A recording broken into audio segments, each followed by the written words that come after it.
You show respect when you talk to the boss, grandfather or not. It was easy to forget that this cold man was my grandfather. It was simpler to just think of him as Dobroslav. I turned my ire on him because it had to go somewhere. That bastard Vargas was still breathing, and I was unable to do anything about that until my injuries healed. And God knew how long that would take. I also had to come up with a new plan, one that would account for the new security measures that Vargas was probably adding as we spoke. Leave him be. Dobroslav looked mildly amused. He's Katerina's son, after all. Why should I be surprised that he's got a temper? Don't talk about my mother, I said heatedly. I lost Katya too. You don't get exclusive rights to grieve for her. Then why are you just sitting on your ass doing nothing about her death? Why don't you care about avenging her? I felt something trickling down my face, and I froze. Please don't be tears. How horrifyingly embarrassing would that be? I swiped at the liquid and realized it was just blood from my head wound. Thank God. Wait, that probably wasn't good either. Taz Vargas is still alive, I said lowly.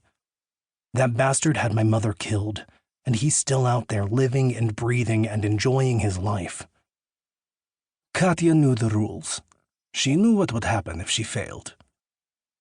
Technically, she hadn't failed. But before Vargas died, he'd had just enough breath left to tell his son who killed him. Now it was my job to make sure Vargas Jr. joined his father.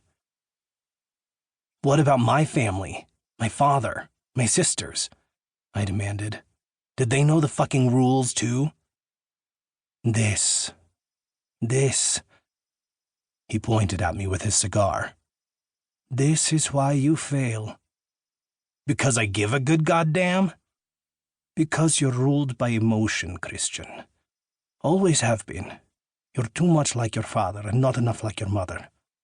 Katya might have made some bad decisions in the end, but she would have never botched a job like this.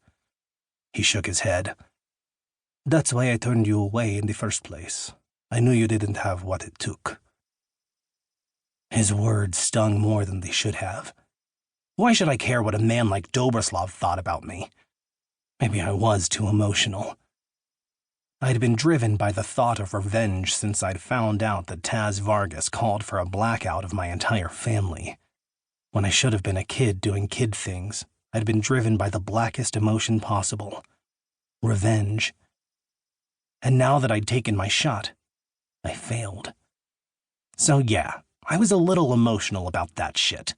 Sue me. So why am I here?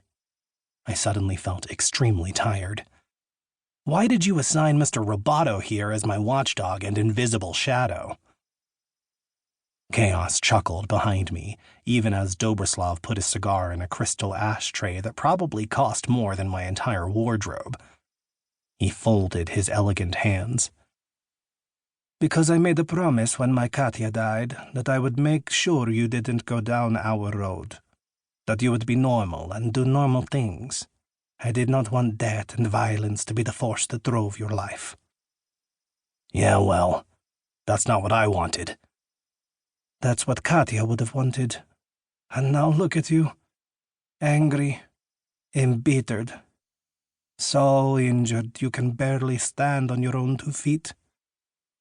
For the first time, I saw genuine emotion on Dobroslav's face as color suffused in his cheeks. I didn't bring you here to punish you, foolish boy. You've done that enough. I brought you here to ask you to change your ways.